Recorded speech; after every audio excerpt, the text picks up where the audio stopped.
안녕하세요. 돌아오는 2월이면 이혼한 지 어느덧 1년이 되는 30대 여성입니다. 사실 요즘이야 한번 갔다 온 건 흠도 아니라고 하지만 그래도 이혼한 게 자랑은 아니다 보니 이혼했다는 말을 하게 될 때는 어쩐지 저도 모르게 움츠러드는 게 사실이에요.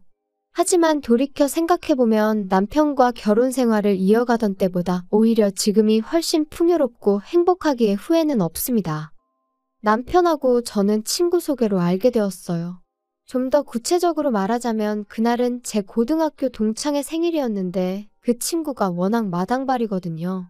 그래서 원래도 놀 때 중학교 친구, 고등학교 친구, 대학교 친구 뭐 이런 식으로 따로 부르는 게 아니라 자기가 내키는 대로 사람들을 불러요. 그런데 저는 워낙 낯을 많이 가리다 보니 그런 모임에 한번 다녀오면 온기가 빨린 것 마냥 정말 피곤해지대요. 그래서 언젠가부터 웬만하면 친구가 불러도 이 핑계 저 핑계 대가며 나가지 않는 일이 잦아졌는데 친구도 제가 일부러 피한다는 걸 느꼈던 모양입니다. 하루는 술에 취해서는 저한테 좀 서운한 애어전에 하소연을 해댔거든요. 그리고 또 막상 그런 소리를 듣고 나니 당연히 제 마음도 편치가 않았죠. 미안하다고 사과했고 친구도 이해한다고 했지만 말이에요. 그런데 그 일이 있고 2주 뒤가 친구 생일이었어요. 그리고 친구는 또 어김없이 저에게 연락을 해왔기에 성이라도 보이자는 마음으로 잠깐 들리게 되었는데 거기서 남편을 처음 만났고 남편 말로는 저한테 첫눈에 반했다고 하더라고요. 제 뒤에서 후광이 비추더라나요? 하지만 이것도 다 좋을 때 이야기지. 이혼한 지금은 쓸데없는 헛소리일 뿐이죠. 아무튼 그날 이후로 남편은 제 친구에게 물어 제 연락처를 알아냈다며 신뢰가 되는 게 아니라면 다시 한번 따로 만나고 싶다고 문자를 보내왔어요. 그리고 솔직히 저는 그런 남편의 문자가 반갑기보다는 거슬리더라고요. 친구가 저에게 말도 없이 제 연락처를 줬다는 것도 마음에 안 들었죠. 그런데 친구는 자기가 보기엔 남편이 정말 남자답고 괜찮은 사람이라서 좋은 뜻으로 알려준 거라며 저더러 자길 믿고 한번 만나보라는 거예요. 그리고 이것도 거절하면 또 서운한 애어전에 말이 나올 것 같아서 거절할 때 하더라도 직접 말해야겠단 마음으로 남편을 만나게 되었습니다.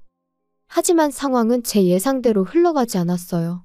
남편은 생각보다 훨씬 매너도 좋았고 말도 잘 통했거든요. 이렇다 할 공통점은 없었지만 어째서인지 대화는 계속해서 즐겁게 흘러가는 게 신기하기만 했죠. 그래서 이후로도 남편과는 몇 번의 만남을 더 가지다가 본격적으로 연애를 시작하게 되었네요. 연애한 지 1년 반 만에 결혼 이야기까지 오가는 사이가 되었고요. 남편과 저는 처음부터 양쪽 부모님께 손을 벌릴 생각은 없었습니다. 남편이 먼저 우리 둘 다 적은 나이도 아니고 또 자기는 나름대로 신혼에 대한 로망 같은 게 있다면서 원룸도 좋으니 우리 둘만의 힘으로 한번 시작해보자고 했었거든요. 그리고 저 또한 대학 등록금을 직접 벌어서 냈을 만큼 독립적인 성격이었다 보니 그런 남편의 제안이 싫지 않았죠. 콩깍지 때문이었겠지만 그 당시에는 그런 남편의 모습이 강단 있어 보이는 게 오히려 멋져 보이더라니까요. 하지만 본격적으로 신혼집을 알아보면서 남편이 그런 말을 할 수밖에 없던 이유를 알게 되었어요. 처음부터 시부모님은 남편을 도와주실 만한 상황이 못 되셨거든요. 아버님이 일을 하고 계시긴 했지만 시부모님 두 분 생활비를 대기도 빠듯한 수준의 월급을 받고 계셨던 데다가 노후 준비도 제대로 되어 있지 않은. 처음 이 사실을 알고는 얼마나 당혹스러웠는지 몰라요. 하지만 그럼에도 불구하고 제가 남편과 파혼하지 않았던 이유는 남편이 시부모님 일로 신경 쓰이게 하거나 힘들게 하는 일은 절대로 없을 거라고 저에게 약속했기 때문이었습니다. 지금에서야 생각하면 그 새치어로 떠들어대는 걸 약속이랍시고 철석같이 믿은 제가 어리석었지만요.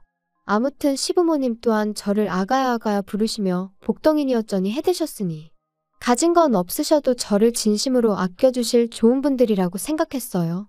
그래서 남편이 뭐라건 간에 오히려 제가 잘해드릴 마음만 가득했네요.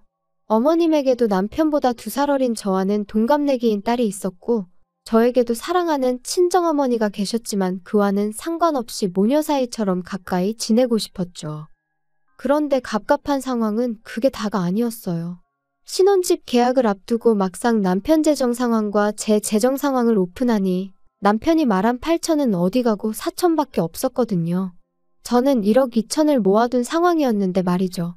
하지만 이미 시댁 상황도 이해하고 넘어가기로 했고 남편도 속이려던 건 아니었다며 그저 저에게 하나라도 더 해주고 싶어 주식을 했던 건데 어쩌다 보니 이렇게 된 거랍니다. 그리고는 한다는 소리가 주식을 팔지는 않았으니까 돈이 없어진 건 아니고 오르기만 하면 오히려 8천보다 더 많이 가져가게 될 수도 있다. 불쌍하게도 헛된 꿈을 꾸고 앉았더라니까요. 그래도 뭐 결국은 이것도 다 제 복이다 생각하고 제가 안고 가기로 했네요. 이후로 제가 모은 돈 1억 2천에 제 이름으로 대출받아 아파트를 샀습니다. 사실 남편이 들고 온 4천도 어떻게든 아파트에 보태고 싶었는데 남편이 제 차나 자기 차나 10년 탔으면 너무 오래 탄 거 아니냐며 차를 사자고 하도 고집을 부려대서 남편 도는 곳을 아니 차를 사는 데 쓰였죠. 사실 저는 대중교통으로 출퇴근도 다 할 수 있고 워낙에 집순이라서 차가 그렇게 필요하진 않았는데 남편은 그렇지가 않았거든요. 그러니까 엄밀히 따지면 남편이 자기 돈으로 자기 차를 바꾼 거나 마찬가지였어요. 하지만 그때는 이혼하게 될 거라곤 꿈에도 생각을 못했으니 남편이 야갔다고 생각하기보다는 미래에 태어날 아이도 생각해서 투자를 한 거라고 나름대로 좋은 쪽으로 해석을 했었답니다. 한편 비록 구축 아파트긴 했지만 친정부모님이 결혼 축하 선물로 리모델링을 해주셨던 덕분에 아는 신축 못지않게 세련되어졌어요. 화장실도 원래는 하나뿐이었는데 친정부모님이 2개로 만들어주셨지요. 그래서 그런가 집들이에 오는 사람들마다 집이 정말 예쁘다 멋지다 나도 이렇게 싹 뜯어고치고 싶다. 칭찬을 많이 해주시더라고요. 그리고 시부모님도 신혼에도 입을 다물지 못하대요. 특히 신우는 계속해서 자기는 언제 아파트 살아보냐며 시매부한테 얼마나 눈치를 주던지 제가 다 민망해 죽겠더라니까요. 신우는 저희 남편과는 달리 대학교를 졸업하자마자 시매부와 혼전 임신으로 결혼을 했는데 식을 올린 직후 아이는 유산되었다 들었습니다. 그리고 이 일로 신우는 자기 시부모님한테 미운 털이 단단히 박혔는데 문제는 그게 다가 아니었어요. 신우와 결혼한 이후로 잘 돼가던 시매부 사업이 곤두박질치기 시작했고 건강도 안 좋아지고 그렇다 보니 신우 시댁에선 하지 말라는 결혼을 임신 하나로 밀어붙이더니 이 꼴이 났다며 아들이고 며느리고 꼴도 보기 싫어한다더라고요. 그리고 마지막 사업까지 대차게 말아먹은 이후로는 자기 친정, 저한테는 시댁에 얹혀 살고 있던 상황이었죠. 저도 전후 사정을 알다 보니 신우가 저희 아파트를 부러워하는 마음이 이해가 되면서도 민망하기도 하고 뭐 여러 가지로 불편하대요. 그런데 집들이를 하고 1달 정도 지났을 땐가 어머님이 평소처럼 아가야 하며 연락을 해오셨습니다. 그리고는 하시는 말씀이 신우가 저희 집 구경 한번 하고 나서 생병이 났다는 거예요. 자기 팔자는 왜 이런 거냐며 울었다가 지쳐 잠들고 시름시름 앓는다며 보기 딱해 죽겠다 어떡하냐 하시는데 솔직히 너무 황당하고 어이가 없어서 뭐라고 대꾸를 해야 할지도 모르겠더라고요. 그런데 그때 어머님이 당신이 그래서 방법을 생각해냈다 하시더니 저희 아파트가 방이 3개고 그중 하나가 비어있지 않냐며 거기에 신우랑 시매부를 살게 하면 어떻겠냐 그러시는 거예요. 제가 너무 놀라서 진심으로 하시는 말씀이냐 물었습니다. 어쩌면 어머님도 오죽 답답하니 그냥 아무 말이나 하신 거 아닐까. 잠깐 그런 생각이 들었거든요. 하지만 어머님께서는 당신이 뜨순 밥 먹고 쉰소리 하겠냐며 이건 시어머니로서 며느리한테 하는 부탁이 아니라 명령이니까 그런 줄 알라셨어요. 그리고 그날 저녁 저는 남편에게 낮에 어머님이 하셨던 말씀을 그대로 전했습니다. 그리고 남편에게 당신도 알고 있던 거냐, 미리 무슨 이야기가 오가기라도 했던 거냐고 대놓고 물었죠. 그랬더니 남편이 손사래를 치면서 자기가 그럴 리가 있냐고 펄쩍 뛰더라고요. 어머님의 너무나 당당한 태도가 마음에 걸렸지만 일단은 그냥 넘어갔어요. 그리고 이후로 어머님도 신우를 데리고 살아라 어째라 그 이야기를 더는 안 꺼내셨기에 그렇게 일단락된 줄 알았죠. 그런데 그 이야기가 오가고 반년쯤 지났을 무렵이었어요. 남편이 지나가는 말처럼 지영이네도 아파트 살 건가 봐 알아보고 있다더라 그러는 거예요. 그래서 그러냐고 잘 됐네 했습니다. 그런데 문득 신우도 마트에서 아르바이트를 하고 있었고 시매부도 제대로 된 직장을 못 잡은 상황이었는데 아파트 살 돈이 어디서 났나 싶더라고요. 그래서 전에는 돈이 없다고 죽는 소리 하더니 아파트 살 돈을 벌써 모았더냐고 물었어요. 그랬더니 남편이 그거야 지들이 알아서 하겠지 내가 어떻게 알겠어 하며 어영부영 대충 넘기는 거예요. 그래서 그냥 말하기가 싫은가 보다 하고 저도 더는 안 물었습니다. 솔직히 불현듯 떠올라 물어본 거지. 알고 싶어 죽겠다, 궁금해 죽겠다 그런 것도 아니었고요. 그런데 그 자금의 원천은 어이가 없게도 저희 시부모님 주머니에서 나오는 거였어요. 그날은 남편 회사의 창립기념일이었고 저는 그런 남편과 모처럼 여유 있는 시간을 보내고 싶은 마음과 동시에 남편을 놀래켜줄 요량으로 회사에서 조금 이른 퇴근을 했죠. 그리고 남편이 눈치채지 못하도록 조심스레 현관을 열고 들어갔는데 안방에서 남편이 누군가랑 통화하는 소리가 들리대요. 그래서 일단 남편의 통화가 끝나기를 문 밖에서 기다리는데 뭐 때문인진 몰라도 전화기 너머의 목소리가 점점 커지더니 이내 스피커폰 못지않게 목소리가 쩌렁쩌렁 울렸고 바로 저희 어머님이시더라고요. 그리고는 계속해서 말씀하시길 빌라라 그런가 집을 내놨어도 팔리지가 않는다며 네 동생은 아파트 골라놨다고 저 난리라고 미치고 환장하겠다 뭐 그런 얘기를 하시는 거예요.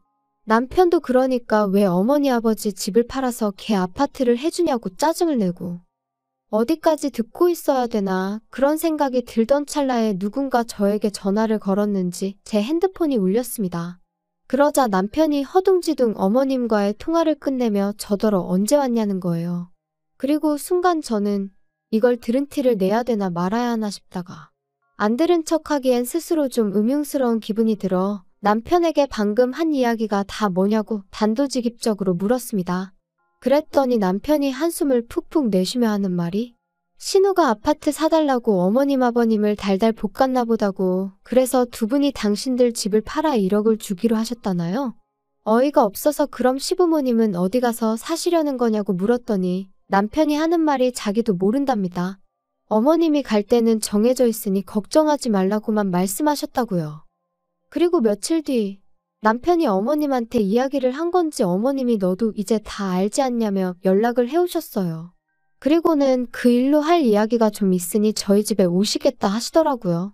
그리고 그렇게 시부모님과 저, 남편 4사람이 모이게 되었는데 어머님이 또 다시 아가야 하시면서 제 손을 당신 양손으로 꼭 쥐시고는 이번만큼은 정말 내 뜻에 따라줘야 한다 하시는 거예요. 그리고 저는 솔직히 신우 집 사는데 돈 보태줘라 뭐 그런 이야기를 하시려는 건가 싶어서 순간 확 예민해지더라고요. 남편도 저랑 결혼할 때 해온 거라곤 자기 차 바꾼 돈 4천이 전부인데 설마 저한테 돈을 달라시겠나 싶으면서도 말이죠. 하지만 어머님이 이어하신 말씀은 아예 차원이 다른 것이었습니다. 어머님께선 지금 사는 빌라 팔아서 신혼에 1억 주고 나면 당신 손에 남는 건 2천이 전부라며 그 돈을 저에게 주시겠다 하시더니 대신 안방을 내어달라셨거든요. 황당해서 그게 무슨 말씀이시냐. 저번에 신우 때도 말씀드렸지만 그렇게는 못 지낸다 했어요. 어머님이 왜 못 지내냐 하시길래 외고 말고 불편해서 싫다고 했죠. 구구절절 대라면 될 이유가 100가지도 넘었지만 결론은 불편해서 싫은 게 사실이었고요. 하지만 어머님은 계속해서 우기시기를 그래서 저한테 2천을 주신다는 거래요. 전세랑 비슷한 거라나요? 말도 안 되는 어머님의 억지에 이걸 하나하나 반박을 해야 하나 싶을 정도로 당혹스러웠습니다. 그래서 남편에게 무슨 말이라도 좀 해보라고 당신은 이게 말이 된다 생각하냐니까. 남편이 저더러 잠깐 이야기 좀 하자며 저를 방으로 끌고 들어가려는 거예요. 그래서 싫다고 여기서 이야기하라 했죠. 그랬더니 하는 말이 어차피 자기 장남인 거 알고 결혼하지 않았냐면서 시부모님이 늙고 병들면 모시고 살 생각을 못했냐대요. 어이가 없어서 지금 두 분 나이가 60대 초반인데 무슨 늙고 병들고 그런 소리를 하느냐고 받아쳤어요. 그랬더니 남편이 또다시 그럼 시부모님이 늙고 병들 때까지 기다리고만 있을 거냐는 말도 안 되는 헛소리를 하더라고요. 기도 안 차서 다시 시부모님한테 아니 집 한 돈을 신우한테 주셨으면 합가도 거기랑 하시는 게 맞지. 왜 저희한테 이러시냐 따졌습니다. 그랬더니 시부모님 하시는 말씀이 신혼에는 하루라도 빨리 애를 가져야 하는데 당신들이랑 같이 살면 얼마나 불편하겠냐며.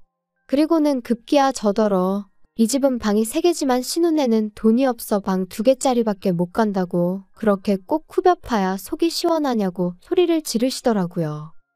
그리고 어머님과 제가 계속해서 언쟁을 벌이자 또다시 남편이 저한테만 소리를 질렀어요. 적당히 좀 하라면서 이 집이 네 거냐고요. 그래서 제가 그럼 내 거지 네 거냐 했습니다. 내 명의라고 대출도 나 혼자 갚게 해놓고선 그걸 까먹었냐고 머리가 어떻게 된 거 아니냐 했죠. 그리고는 남편더러 너 말 잘했다고 내 집이니까 당장 네 부모 데리고 나가라 했습니다. 안 그러면 나도 내 친정 부모님 부르겠다. 경찰도 부르겠다. 한번 동네 시끄럽게 다 뒤집어 엎어보자고. 말 그대로 미친 엑스 마냥 악을 써댔지요. 그랬더니 시부모님도 남편도 그런 제 모습을 보곤 엄청 놀랬던 모양이 돼요. 저거 제정신 아니라며 도망치듯 나갔거든요. 그리고 결국 남편하고는 이혼했어요.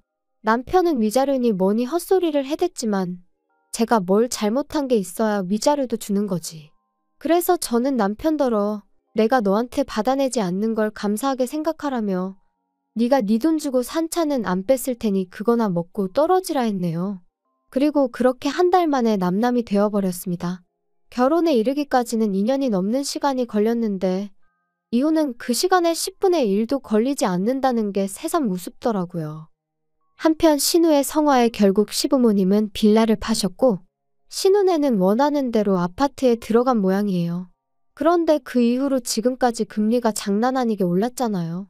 그때도 시부모님 돈 1억에 대출을 있는 대로 끌어왔다 들었는데 이러다 신우네 아파트 경매시장에서 보게 되는 거 아닌가 모르겠네요. 그뿐만이 아닙니다. 그런 와중에 신우네가 시부모님이며 저희 남편이며 나 몰라라 하는 바람에 결국 있는 돈 없는 돈 다 끌어모아 보증금 3천에 월세 70짜리 구해서 세 사람이 같이 살기 시작했다대요. 제가 뒷조사를 한 건 아니고 지금도 종종 남편이 자기 반성 많이 했다며 용서해달라고 죽는 소리를 해가며 연락을 해와서 알아요. 차단을 해놔도 자꾸 남의 핸드폰을 빌려서 그러는 건지 모르는 번호로 보내오니 어쩔 수 없이 알게 됩니다. 그러니까 옛말에 욕심이 과하면 화를 당한다더니 그게 정말 딱이라니까요. 분수대로 살아라, 주제를 알라 뭐 그런 말들이 어떻게 보면 참 기분 나쁜 말도 맞지만 제가 생각하기엔 사실 욕심을 낼 거면 스스로 노력을 하라는 소리로 들려요. 아무튼 신우 한 사람의 억지와 탐욕이 이 모든 사단을 만든 게 아닌가 싶네요. 아무쪼록 다들 어떻게 살던지 간에 더는 저는 안 건들면 좋겠다는 생각뿐입니다.